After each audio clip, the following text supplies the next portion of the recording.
الله يبدأ الخلق ثم يعيده ثم إليه ترجعون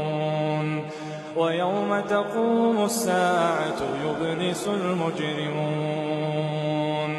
ولم يكن لهم من شركائهم شفعاء وكانوا بشركائهم كافرين ويوم تقوم الساعة يومئذ يتفرقون فأما الذين آمنوا وعملوا الصالحات فهم في روضة يحبرون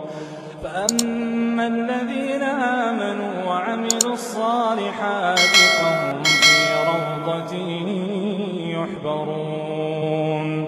وأما الذين كفروا وكذبوا بآياتنا ولقاء الآخرة فأولئك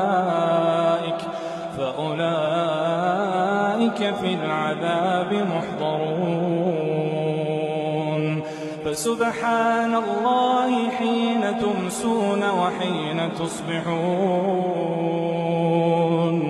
وله الحمد في السماوات والأرض وعشيا وحين تظهرون